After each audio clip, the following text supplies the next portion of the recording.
इस समय एक बहुत बड़ा खुलासा हम आपको दिखा रहे हैं एबीपी न्यूज पर। ये पाकिस्तान के ड्रग्स रैकेट पर जो एक्शन लिया गया है गुजरात पुलिस के द्वारा, वो हम आपको दिखा रहे हैं। इंटरनेशनल ड्रग्स नेटवर्क को एटीएस ने धराशायी कर दिया है। 5000 करोड़ की ड्रग्स को बरामद किया गया है। एक बड़ी लंबी चौड़ी साजिश का खुलासा किया गया है। रौनक पटेल हमारे साथ जुड़ रहे हैं ज्यादा जानकारी लिए हुए। रौनक पटेल, बहुत मुश्किल ये ऑपरेशन दिखाई दे रहा है। रात का अंधेरा, आप समझ रहे हैं, समुंदर, और ऐसे में सामने वो बोट जिसमें आपको पता नहीं है, हो सकता है उनके पास गोला बारूद भी हो, बंदूक भी हो। बहुत बड़ी सफलता इसको कहा जाएगा।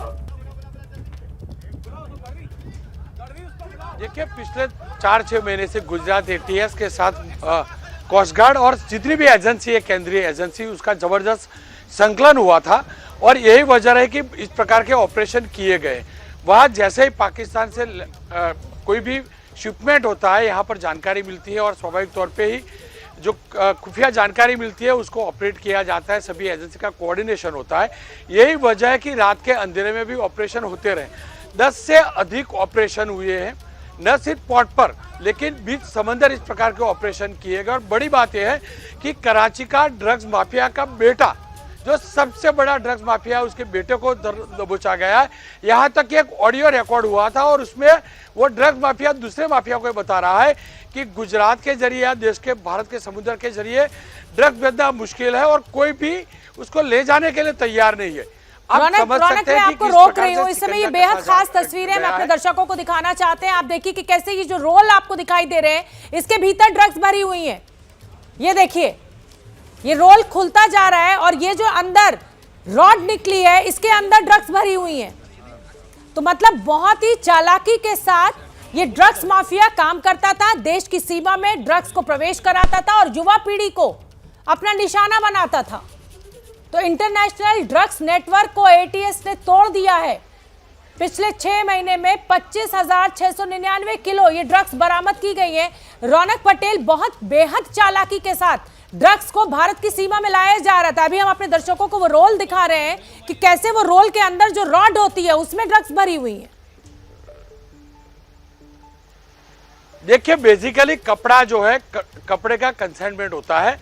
बताया जाता है कि कपड़ा आ रहा है और कपड़े का जो पूरा रील होता है उसके नीचे रोड होता है जिसके ऊपर कपड़ा लपेटा रहता है। जो इस प्रकार के एक्सपोर्ट है, इंपोर्ट में इसी प्रकार का शिपमेंट होता है। और ये जो रोड आप देख रहे हैं उसके ठीक बीच में, क्योंकि जो रोड होता है वो कागज का रोड होता है, लेकिन यहाँ पर कागज के 2 रोड, एक रोड के ऊपर दूसरा रोड होता है और बीच का जो पोर्शन है, शुरुआत के जो 2 पार्ट है वो खाली होते हैं। बीच का जो पोर्शन होता है वहाँ ड्रग्स होता है।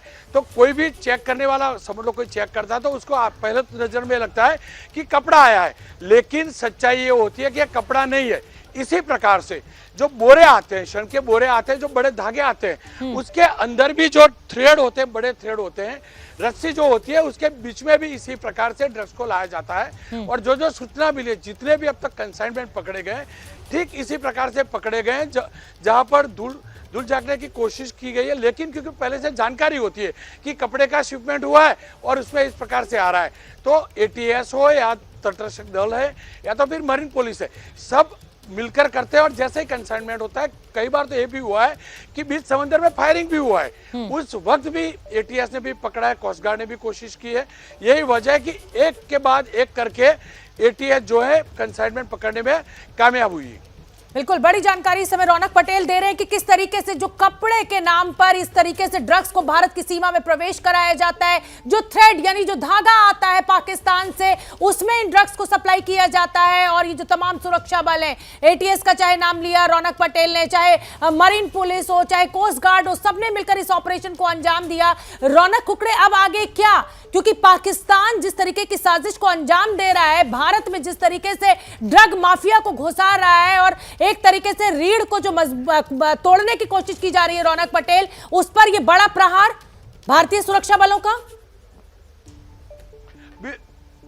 बिल्कुल, क्योंकि सुरक्षा बल साफ तौर पे मानते हैं कि पाकिस्तान जो है देश के युद्ध को बर्बाद करना चाहता है, भारत के न सिर्फ इतना लेकिन पैसा कमाना भी चाहता है। और यही वजह है कि अलग अलग ड्रग्स माफिया, जो ड्रग्स ऑपरेटर है, पहले पंजाब की सीमा को इस्तेमाल करते थे, फिर साउथ की सीमा को इस्तेमाल करते थे, लेकिन वो दूर दराज की थी और गुजरात की सीमा नज़दीकी थी तो उसका इस्तेमाल करने लगे। लेकिन अच्छी बात यह रही कि सभी सुरक्षा एजेंसी, चाहे केंद्रीय सुरक्षा एजेंसी हो या गुजरात की, सब एकजुट होकर ये प्रयास कर रही है और जितने भी नेटवर्क है उसको एक के बाद एक तोड़ रही है। न सिर्फ वहां से शिपमेंट करवाने वाले, लेकिन यहाँ के जो रिसीवर एंड के लोग हैं उनको भी पकड़ा जा रहा है। कम से कम 8 से 10 ऐसी जगह पर छापेमारी हुई है जहां रिसीवर एंड तक पकड़ा गया है। एक बात यह भी है कि न सिर्फ एक गुजरात में, भले गुजरात के पोर्ट पर लैंडिंग करने का प्रयास किया जा रहा हो, लेकिन रिसीवर एंड जो है वो दूसरे स्टेट के भी है, चाहे पंजाब के हो, दिल्ली के हो, उत्तर प्रदेश के हो। लेकिन हर कोई, जितनी भी एजेंसी है एक हो जाती है और जैसे ही सूचना मिलती है एक स्टेट दूसरे स्टेट को जानकारी पहुंचाते हैं और अद्भुत कोऑर्डिनेशन है जिसके चल के पाकिस्तान का ड्रग्स माफिया का जो रैकेट है खुला पड़ता जा रहा है। बिल्कुल रौनक पटेल, बेहद सटीक इंफॉर्मेशन इन सुरक्षा बलों के पास, पुख्ता रणनीति और तभी इतने बड़े ड्रग माफिया का खुलासा, उनकी गिरफ्तारी और बरामदगी की गई। तो फिलहाल मातृभूमि में मुझे दीजिए इजाजत।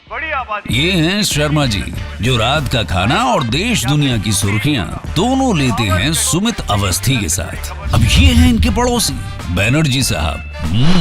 मिष्टी दोई खाते खाते पूरा बंगाल जान लेते हैं सुमन दे के साथ। इनकी तरह आप भी देखें अपने फेवरेट न्यूज एंकर को एक ही ऐप पर और डाउनलोड कीजिए एबीपी लाइव ऐप अपने स्मार्ट टीवी पर।